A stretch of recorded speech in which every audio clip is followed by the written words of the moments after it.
नमस्ते, अभिवादन आपका इनोसेंट इन्वेस्टर के इस नए वीडियो में। दोस्तों, आज बाजार 2.25% ऊपर क्लोज हुई है।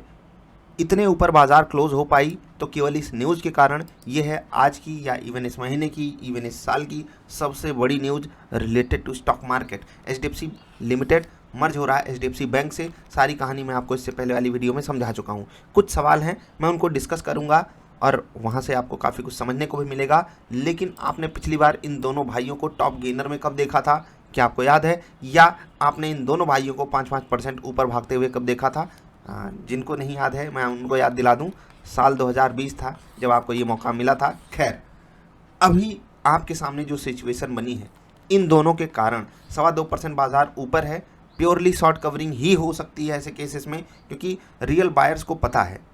समझ रहे हैं? आप स्टॉक खरीदे हो अगर कोई और वहाँ पर कोई अच्छी न्यूज़ आ गई तो आप ये सोच कर के एक्स्ट्रा थोड़ी खरीद लोगे कि यार ये न्यूज़ बिजनेस एकदम पलट के रख देगी। ठीक है, इसी पे सवाल भी आया है, मैं डिस्कस करूँगा। लेकिन यहाँ पर 75% शॉर्ट कवरिंग है, 25% जेन्युइन बाइंग हुई होगी। लेकिन फिर भी अगर आप चार्ट देख करके समझने की कोशिश करोगे तो ऊपर के लेवल से जो प्रॉफिट बुकिंग आई है, क्योंकि ये स्टॉक्स काफ़ी ऊपर थे और ऊपर से प्रॉफिट बुकिंग भी आपको देखने को मिली है, तो ठीक है, ये सब चीज़ें चलती रहती हैं। लेकिन ये न्यूज़ मैंने आपको कहा कि मुझे बहुत पसंद नहीं आई। मैंने कारण भी आपको समझाने की कोशिश की, कुछ लोगों ने सवाल भेजा है, मैं उसको डिस्कस करूंगा। थोड़ा सा बाजार डिस्कस कर लेते हैं। 10 मिनट और 3 मिनट दोनों ही जगहों पे आसानी से बाई साइड का ट्रेड था और इतनी आसान बाजार बहुत कम डेज में मिलती है। अगर आप देखोगे इंट्राडे परफॉर्मेंस पिछले कुछ दिनों से बहुत कमज़ोर जा रही थी, मतलब पिछले हफ्ते तो हम लॉस में थे, लेकिन उसके बाद केवल एक दिन ऐसा चाहिए होता है। इसीलिए मैं आपसे कहता हूँ दोस्त, तैयारी हमेशा बना करके रखो। बाजार आपकी दुश्मन नहीं है, वो जिस दिन आपको देने पे आएगी मज़ेदार कारनामा करके दिखाएगी। और वही बाजार ने किया आपके सामने। 3 मिनट और 10 मिनट की कैंडल पे बहुत आसान सा ट्रेड मिला। ठीक है, 17,950 और 18,000 की कॉल हमने खरीदी थी। 3 मिनट पे 305 रुपये मेरा एवरेज था। थोड़ा बढ़िया एवरेज मैंने पकड़ लिया था। और यहाँ पर जो 10 मिनट वाला ट्रेड लिया था वहाँ पर मेरा एवरेज 326 रुपये था। थोड़ा लेट हो गया लेकिन फिर भी ट्रेड बहुत बढ़िया था। ठीक है, ऑल टारगेट हिट हुए। कैसे ट्रेड करते हैं उसके लिए आप निफ्टी ट्रेडर सेटअप के बारे में जान सकते हो। फ्री में भी आप इसको ज्वाइन कर सकते हो। कैसे? 2 दिन पहले वीडियो जा करके देख लेना। कल एक स्टॉक मैंने आपको रिकमेंड किया था, सूर्योदय स्मॉल फाइनेंस बैंक। आज 11-12% ऊपर क्लोज हुआ है। इंट्राडे के दौरान 17-18% ऊपर ट्रेड कर रहा था। समझ गए?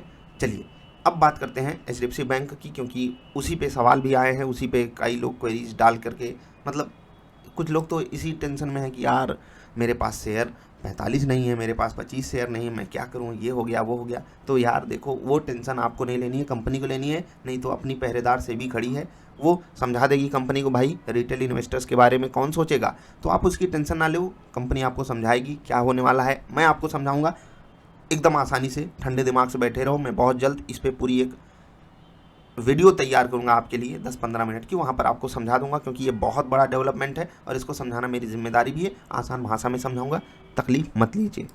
अभी पहला सवाल ये आया कि आपको कैसे पता कि ये जानकारी बाजार जस्ट खुलने से पहले ही दी गई। तो यार यहाँ पर ये देखो, टाइम लिखा होता है। मैंने पिछली वीडियो में भी ये टाइम आपको दिखाया था, 4 तारीख चौथा महीना सन 2022 और 9:14 पे ये चीज़ अपलोड हुई है एक्सचेंज पे।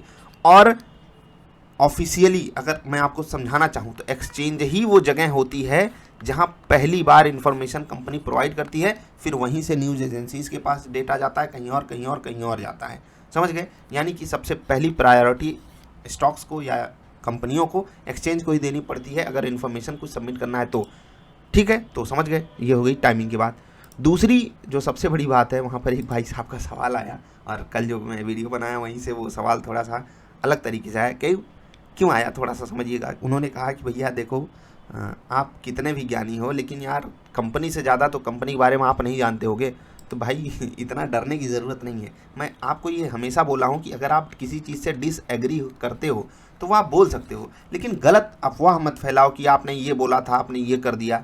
जो मैंने बोला था अगर मैं वो ना किया हूँ तब आप बोलने के बिल्कुल हकदार हो। या फिर अगर आप किसी चीज़ से डिसएग्री करते हो, जैसे कि बहुत सारे लोग ऐसे हैं, जब मैं कोई स्विंग ट्रेड देता हूँ, इंट्रा ट्रेड देता हूँ, तो वो अपना ट्रेड आकर के बताते हैं कि सर मैं ये स्टॉक पे ट्रेड करूंगा, मुझे ये इस कारण नहीं अच्छा लग रहा है। मैं बहुत सम्मान देता हूँ ऐसे लोगों को। तो कंस्ट्रक्टिव क्रिटिसिज्म बहुत ज़रूरी है और ये आपको करना भी चाहिए। तो जो लोग ये सोच करके डर रहे हैं कि मैं कुछ बोल दूंगा, नहीं यार, अगर आप गलत चीज़ बोलोगे तो गड़बड़ है। गलत चीज़ समझ रहे हो ना? मैं बोला कुछ हूँ और आप उसको कुछ और ला करके दूसरों को बता रहे हो, कमेंट आकर कर दे रहे हो, तो वहाँ पर थोड़ा सा सावधान रहना। ठीक है, तो इनका कहना ये है भाई साहब का, और काफ़ी बड़ा सवाल इन्होंने भेजा था कि कंपनी आकर के खुद लिखी है कि win win for all stakeholders है। तो मैं आपको बस एक एग्जांपल दे रहा हूँ, भले ही आपको एग्जांपल बहुत गलत लगे, लेकिन स्टॉक मार्केट है दोस्त, यहाँ सबको आप शक भरी निगाहों से देख सकते हो। पहली चीज़ यही है कि भरोसा किसी पे नहीं करना है, धीरे धीरे भरोसा क्रिएट करना है, धीरे धीरे भरोसा बिल्डअप होगा, समझ रहे हैं ना, यही आपको करना है। यस बैंक का जो मालिक था, मैं उसका नाम भी नहीं लेता अब क्यों नहीं लेता बता चुका हूँ, वो कहता था कि जो मेरे शेयर्स हैं वो हीरे हैं, और यस बैंक निफ्टी 50 का पार्ट था और बहुत अच्छे से ट्रेड भी करता था। जब वो भाई साहब आकर के मीडिया में इंटरव्यू देते थे, वो कहते थे कि मेरा शेयर हीरा है और मैं इनको कभी नहीं बेचूंगा, तो वो भी बहुत बड़ा मैनेजमेंट था, ठीक है, उनकी भी काफ़ी वैल्यू थी, उनकी भी काफ़ी रिस्पेक्ट करता था स्टॉक मार्केट। लेकिन क्या आज हाल है यस बैंक का, आप जाकर के देख लो। तो कंपनी आकर के ये थोड़ी बोलेगी कि मैं ये मर्जर इसलिए कर रही हूँ क्योंकि हमको बहुत गड़बड़ी दिख रही है, इस मर्जर को करने के बाद हमारे पेट में दर्द हो जाएगा, हमें सुबह शाम तकलीफ़ हो जाएगी, हम क्या करें, मर्जर हमारी मजबूरी है, हमारी कनपटी पे बंदूक सटी है, ये बोलेगी कंपनी। आप क्या सोच रहे हो? नहीं, तो कंपनी को बोलना ही पड़ेगा। और बहुत अच्छी बात है यार कि विन विन सिचुएशन हो जाए। ज़रूरी थोड़ी है जहाँ पर मेरा कॉन्फिडेंस ना हो वो स्टॉक चलेगा ही नहीं। मैं सिर्फ अपनी बात रख रहा हूँ कि भाई मेरा कॉन्फिडेंस अब उस लेवल का नहीं है, ग्रोथ के लेवल का नहीं है, क्योंकि मेरी एज कम है according to average participant of stock market. तो मेरी एज कम है, तो मैं ये चाहता हूँ कि मुझे ग्रोथ वाले स्टॉक्स मिलें। और इन केस मान लीजिए कि कोई ऐसा मौका मिल जाता है, बड़ी गिरावट आ जाती है, कोई सिचुएशन ऐसी बनी जाती है, बहुत तगड़ी तकलीफ में आ गए स्टॉक मार्केट में जो ढेर सारे स्टॉक्स हैं, तो मैं यहाँ पर कोई तकलीफ थोड़ी झेलूंगा कि भैया मैं खरीदूंगा नहीं, कसम खा के रखा हूँ। बस मैं कह रहा हूँ मैं लॉन्ग टर्म के लिए वो नहीं सोच पा रहा हूँ अब उतने अच्छे से, जितने अच्छे से ये ना जुड़ते तो मैं सोचता, ठीक है। बाकी कंपनी की अपनी थिंकिंग है, उन्होंने कहा विन विन, तो बिल्कुल विन विन है ही यार, इसलिए कंपनी आकर के कह भी रही है। और कंपनी का मैनेजमेंट सच में मुझसे बहुत होशियार है, बहुत समझदार है, इस बात में कोई दो राय है ही नहीं, ठीक है। आगे आप देखिएगा, ऑल स्टेक होल्डर्स का मतलब समझते हो, हम आप शेयर होल्डर्स, प्रोमोटर्स, बैंक, सबके बारे में कंपनी सोच करके ये फैसला ली है। और वही आकर के बता रही है सबसे बड़ा बैंक, सबसे बड़ा हाउसिंग डेवलपमेंट जो हम कराते हैं HDFC फाइनेंस, तो सब दोनों बड़े बड़े हैं मार्केट कैप के कंपेरिजन में, तो ये सब चीज़ें काफ़ी फेवर में तो जा ही सकती हैं, देखते हैं। और ये जो क्रॉस वाली बात मैंने की थी, ये 3 नंबर पॉइंट, क्रॉस सेलिंग वाली बात, तो देखो यार क्रॉस सेलिंग इनकी पहले भी होती थी, मुझे नहीं पता था, कंपनी ने खुद भी मेंशन किया, मैं इसको बिल्कुल मिस कर गया था, अन्य चीज़ें ही देख रहा था। लेकिन ठीक है, मैं और चीज़ें समझ करके आपको अलग से वीडियो दूंगा। बस इससे पहले वाली जो वीडियो है, जो लोग उसको नेगेटिव ले रहे हैं, वहाँ पर एक चीज़ मैं ऐड करना चाहूँगा, पॉजिटिव बात ही है। ये जो 5 नंबर पॉइंट है, मैंने इसको पढ़ा भी था, आपको समझा भी देता हूँ कि एक्सपर्टीज़ अक्रॉस क्रेडिट साइकिल्स। और ये जो छोटी सी लाइन है ना, ये जो छोटी सी बात है ना, ये आपसे इस पूरे बैंक के, इस पूरे ग्रुप के इंटेंशन को बता देती है, इस पूरे ग्रुप की परफॉर्मेंस को सामने ला करके रख देती है। जिस हिसाब से HDFC बैंक NPA मैनेज करता है, जिस हिसाब से HDFC NPA मैनेज करता है, वो काबिले तारीफ़ है। और अक्रॉस क्रेडिट साइकिल्स मतलब हर चीज़ इन्होंने देखी है, बहुत चीज़ें झेली हैं इन्होंने, और उसके बावजूद भी NPA को अंडर कंट्रोल रखा है। कभी भी ऐसा फील आने ही नहीं दिया अपने शेयर होल्डर्स को कि भाई यार यहाँ पर कुछ गड़बड़ी है, यहाँ पर कुछ तकलीफ हो सकती है। तो ये चीज़ हमेशा पॉजिटिव रहेगी, और मैंने इसीलिए इससे पहले वाली वीडियो में इनको हीरा बोला। अब कहीं कहीं मैं डिसएग्री कर जाता हूँ, वो बात भी मैं आपको बता देता हूँ, ठीक है। इससे बेटर अपॉर्चुनिटीज़ कहाँ अवेलेबल हैं, आप जा करके देख सकते हो वीडियो, ठीक है। इस वीकेंड पे वीडियो बनाई थी, HDFC बैंक नहीं खरीदना है, कोई और खरीदना है, HDFC बैंक बोला, दिल तोड़ दिया अपने भाई साहब। खैर मैंने नहीं कहा था, किसी और ने कहा था, मैं सिर्फ उसका पॉइंट आपके सामने रख रहा था। अभी भी मैं उस बात पे एडिग हूँ, जो हमने आपको स्टॉक रिकमेंड किया था, ज़रा सा उसको भी दिखाना चाहेंगे। ऐसा नहीं है कि वो चला नहीं, बस वहाँ पर कोई न्यूज़ नहीं है, वहाँ पर कोई शॉर्ट कवरिंग नहीं हुई है, तो वो बहुत तेज़ी से नहीं भागा। बाकी चला तो दोस्त वो भी है, आप देखोगे 1775 से 1840 मार के आया है, तो 25 इधर 40 उधर, 65 रुपये दिया है। 65 रुपये मामूली बात होते हैं, 65 रुपये मामूली बात नहीं होते हैं, अप्रॉक्सीमेटली 3.5% होते हैं, समझ रहे हैं। तो जो लोग इसको भी इंजॉय करना चाहते थे कर ही सकते थे।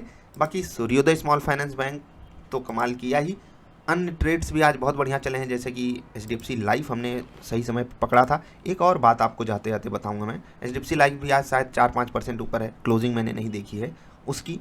लेकिन एक चीज़ मैं आपको ज़रूर बताना चाहूँगा निफ्टी का चार्ट दिखा करके, क्योंकि कभी कभी हम कुछ चीज़ों को अंडर एस्टिमेट कर लेते हैं। आज जैसे हमारे काम कोई लेवल्स नहीं आए, कुछ लोग लेवल पे भी सवाल पूछ रहे थे, सर और लेवल्स बता दीजिए, ऊपर वाले ट्रेड करना है। तो देखो यार, लेवल ऐसे मुंह करने वाला नहीं है कि आसानी से प्राप्त हो जाए, तो मेहनत लगती है यार, उसके पीछे कई घंटे की, कई लोगों की मेहनत होती है, ऐसे ही नहीं मिल जाता है लेवल। लेकिन जिस दिन आपके साथ ऐसा कुछ हो जाए, बाजार बहुत बड़ा गैप अप, बहुत बड़ा गैप डाउन कर दे तो उस दिन ठंडे होकर बैठ जाओ, क्या ज़रूरत लेवल्स की। जिस दिन आप ट्रेड नहीं करते उस दिन लॉस तो नहीं होता है ना, समझ रहे हो ना। तो समझ लो कि आप भाई बहुत लोगों से आगे निकल गए हो। ठीक है, अभी मैं आपको निफ्टी का चार्ट दिखाना चाहता हूँ, निफ्टी 50 का। ठीक है, ये ज़रूरी है, एक मिनट भैया, निफ्टी आ जाओ। ठीक है, ज़रूरी है। और ये जो चार्ट है मैं 30 मिनट पे आपको दिखाऊंगा। यहाँ पर एक लेवल था 17,558 का, जो ये बाज़ार देख रहे हैं, ये 17,558। मैंने कहा था ये लेवल टूटेगा तभी आपको बाई साइड का ट्रेड लेना है। ठीक, तारीफ नहीं कर रहा हूँ, बस बता रहा हूँ कि बाज़ार अपने लेवल्स को कैसे सम्मान थी। ये बाज़ार के लेवल्स होते हैं, मेरे नहीं। फिर से बोल रहा हूँ, ये बाज़ार के लेवल्स होते हैं, मेरे नहीं।